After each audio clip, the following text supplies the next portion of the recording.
Lebih enak orang dengar suara paduan suara, saudara, daripada dengarkan orang-orang takbir, saudara.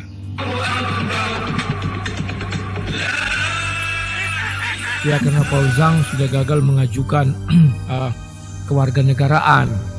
Jadi Paul Zhang sekarang berusaha membuat keributan. Dengan apa? Memaki-maki agama Islam. Assalamualaikum warahmatullahi wabarakatuh. Sahabat, jumpa kembali bersama kami Tama. Di video ini kami suguhkan kabar yang mengagetkan dari Rudy Yohannes yang menginformasikan seputar Paul Zhang, yang mana sekarang Paul Zhang stres karena pengajuan suaka politiknya ditolak, ujar Rudy Yohannes di saat live di channel YouTube-nya. Menurut Rudy Yohannes, makanya Paul Zhang makin beringas memaki-maki agama Islam agar segera dikabul permohonannya. Untuk itu jangan ditanggapi, tutur Rudy Yohannes. Memang benar sahabat, si Paul kerap kali menghina. Untuk itu supaya tidak jadi fitnah kami tampilkan video si Paul di saat menghina agama Islam. Baik sahabat, mari kita simak video selengkapnya. Selamat menyaksikan. Lebih enak orang dengar suara paduan suara, saudara, daripada dengarkan orang-orang takbir, saudara.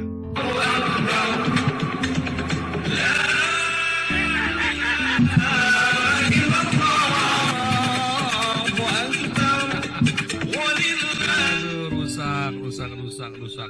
Beda kelas, saudara, ya. Beda kelas. Bayangin ya, itu jalan lagi sek-sekan, ya, kendaraan di mana-mana, terus itu satu yang dari utara, satu dari selatan, satu dari barat, dari timur, itu mereka pakai truk engkel itu ya, open cup atau pick up gitu. Terus mereka pakai toa gede-gede, pakai beduk, saudara. Wah, toanya toa murahan lagi ya, ada yang sampai sember suaranya ya. Waduh, teriak. Wah, mereka papasan, saudara. Geger nggak, saudara? Geger. Kelahi nggak? Kelahi. Selalu tertawuran, saudara, ya. Tawuran dua kelompok yang takbir ini, saudara. Coba kalau kayak tadi, ya, lomba pesparani, paduan suara gereja nih. Ya kan? Wah, merdu-merdu suaranya, saudara, ya. Suaranya indah-indah, saudara. Kalau lagi Natal ya, dalam misalnya atau lagi ada pesta paduan suara gereja nih, Anda rasanya seperti suasana surgawi, saudara. Coba kalau Anda pesta takbir kayak gitu, wah, rasanya kayak dari neraka mau perang itu, saudara, siap mau perang, kayak lagi di Syria, saudara. Ini saya bukan nyinyir, memang nyatanya begitu. Anda kalau bisa membantah saya, tak kasih uang 1.000 euro, saudara. Anda dengarkan musiknya saja tanpa melihat performance-nya. Gemerungsung, gubrak. Oh, rasanya mau diapa? Coba ya, lagi mau ngehek, saudara, sama binimu, tiba-tiba suara gubrak. Wah, itu spermanya mancut kemana-mana, saudara. Inilah akhlak rohaniawan yang mengaku sebagai nabi orang Kristen. Bagaimana menurut umat Kristen di Indonesia bila tokoh atau guru rohani seperti ini? Apakah ini bukan penghinaan? Tentu jawabannya bukan penghinaan. Bagaimana bila ada umat Islam yang tersinggung lalu melaporkannya? Tentu akan bilang tidak adil lah, sudrunglah, permainanlah, malah pastinya akan menfitnah polisi yang menangkapnya. Memang membingungkan bila diminta pertanggungjawaban perilakunya. Aneh, memang sungguh aneh. Tadi ketika saya di perjalanan, kawan-kawan, saya dapat telepon, ya. Telepon dari seseorang yang gak usah saya sebutkan namanya. Dia meminta saya mengumpulkan semua pendebat-pendebat muslim, ya. Sebenarnya dia minta Hani Kristianto dan yang seperti jenisnya. Tapi karena saya tidak punya nomor teleponnya, saya nego. Saya bilang, bagaimana kalau hanya yang kutu kumpret? Kayak siapa misalnya, Pak? Katanya, ya kayak si Nandar, ya. Si Nandar, si Aristo, si Palen dan sebagainya. Ya. Jadi saya berusaha mengumpulkan mereka, tapi baterai saya habis, kawan. Tapi untungnya sebelum saya mengumpulkan mereka, memang ada informasi apa, Pak? Saya bilang kan, ya ini masalah intelijen katanya, kawan, ya. Bahwa pengajuan kewarganegaraan Paul Zhang ditolak. Beda dengan Saifuddin, sekali mengajukan diterima. Paul Zhang ditolak, ya. Jadi dia mengajukan lagi untuk yang kedua kalinya. Nah, Maka dari itu kami mengumpulkan orang-orang itu tujuannya apa? Ya karena Paul Zhang sudah gagal mengajukan kewarganegaraan. Jadi Paul Zhang sekarang berusaha membuat keributan. Dengan apa? Memaki-maki agama Islam. Jadi kalau kalian nonton video dia mengenai Yusuf Manobulu 2 kali itu, dia memakinya luar biasa hebat kawannya. Tujuannya apa? Agar dia diancam untuk dipateni, dibunuh ya. Sehingga kalau ada bunuh-membunuh itu kan dia bisa melapor untuk minta perlindungan.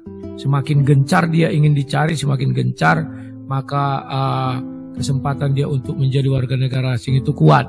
Mereka meminta sebaiknya dibiarkan saja dia, nggak usah ditanggapi, ya gitu ya. Dan dia menggunakan Galarua juga. Cuman Galarua tidak mempan, tidak berkutik ya.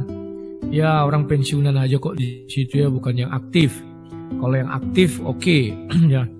Jadi itulah permintaan dari beliau tadi. Saya sudah mendengarkan bagaimana kronologisnya. Sekarang Paul Zhang stres, maka dia membuatlah dia kuliah. Itu alasannya lagi, studi. Katanya dia sudah selesai doktor ya, dia ngambil kuliah lagi. Ya dia hanya itu aja lagi kawan.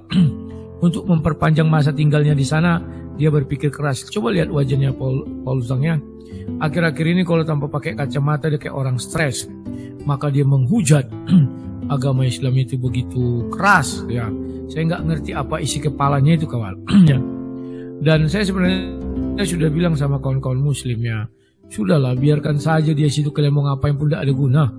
Kalau nggak kirim kayak kata si Julius Setia dia, mau dikirimnya tukang apa bedil. Tukang bedil namanya kawan. Mau dibedil si Saipudin ya. Nggak usah, biarkan saja dia capek sendiri kawan.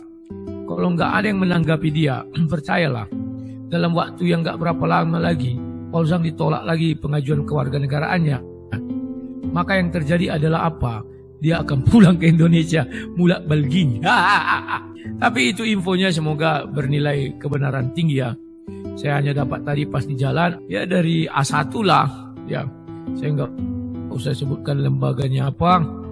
Tapi mereka minta untuk dikumpulkan para apologet muslim ya, agar mereka tidak usah menanggapi Paul Zhang. Ya kalau menanggapi jangan ada kata-kata pateni, sniper, ya gitu ya. Biarkan saja katanya.